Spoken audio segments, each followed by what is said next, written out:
One of the topics that I'm really passionate about in narcissistic abuse recovery is intuition and following your intuition, because for me, this was really such a big part of the early stages of my recovery process. When I was still living in the early stages with severe CPTSD and feeling so disconnected from my body. And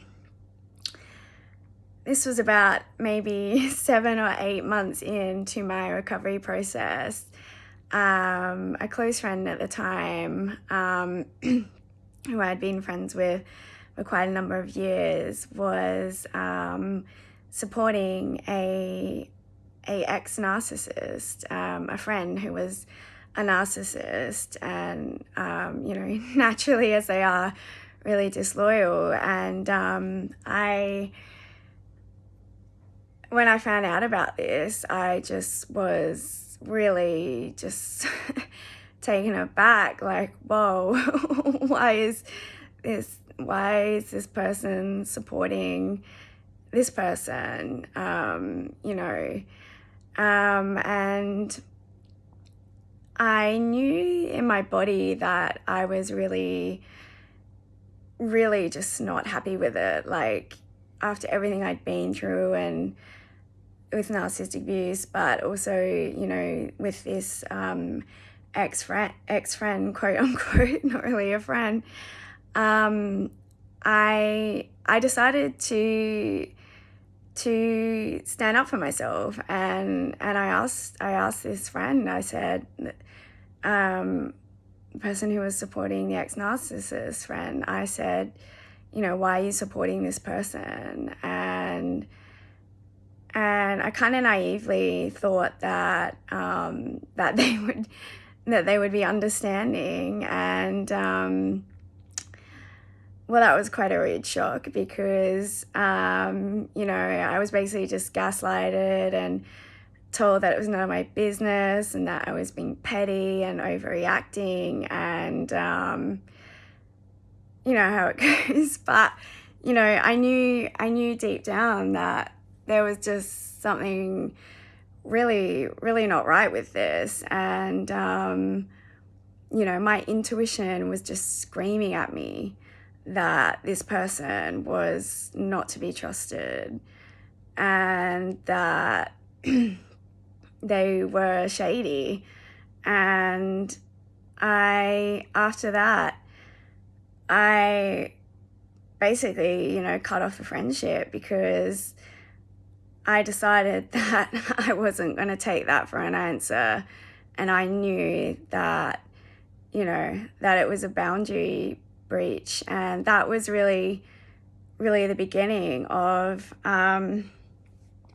really following my intuition. Not that I got it right after that every single time, but it was really uncomfortable to speak out about this, and then to kind of take that big kind of decision to let go of a long-term friendship, based on just my intuition, like also the evidence, but the intuition that was screaming at me that this person was not trustworthy. And I followed through with it, and I didn't waver. And turns out anyway that person smeared me, and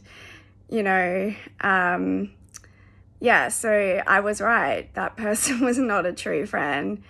And that was really the beginning of listening to myself, like, for the first time in my life. Because up until then, before narcissistic abuse, I probably would have just maybe like let it go and been like, oh, just keep the peace. But because of the, how devastating it is to go through something like narcissistic abuse and what it does to your life, something in me just changed. And I knew that I had to make, big decisions after what had happened. And this was just something that came up along the road. And, you know, it's been a process, but what I learned is that intuition is really a superpower. And, you know, the only reason that people get into these situations with narcissists is because they are so disconnected from their intuition. You know, even when in the beginning, when everything is telling you that something is off, or they'll say something and do something, but because your entire life you've never really been told about intuition and what it is, and that it's a real thing. It's not just, you know, it's not just some woo-woo concept. And it's become my superpower, and I believe it is a superpower. And, you know, in those early days of CPTSD, it can be really hard to know what to do, to know how to heal this. And, you know, I struggled quite a lot with somatic work because there were times it just wasn't working for me. You know, I was not, it was just not the answer for me, particularly in those early days. And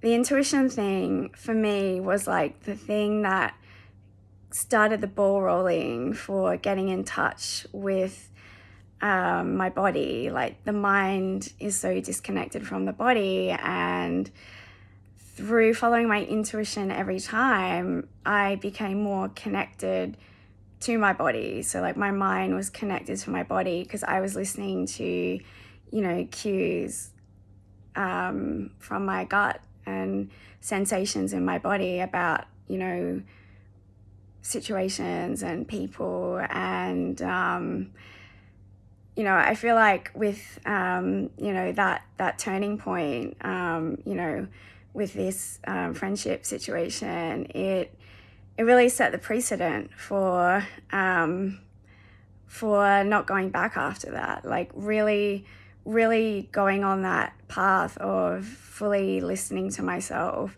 no matter what anyone else thinks. And it's been great because I've been able to spot dodgy stuff and like dodgy vibes and all kinds of things so much quicker than I would have if I had not been, you know, taken on this intuition healing process. And, you know, I believe that the intuition is always there. It's just a matter of if we're listening to it. And there can be such a disconnect when you've never listened to it.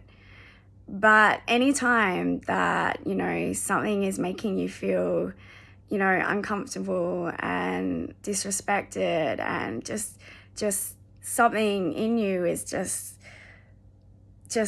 confused and just so really disgusted at something someone does, then that is your intuition. You know, it's trying to tell you something. It's there. It's just that the mind is not listening to the body. And I believe that every person who is in the early stages of CPTSD, this is the number one thing that you need to get in touch with. You know, no matter what else you're doing to try to heal, this is the thing that will clear the space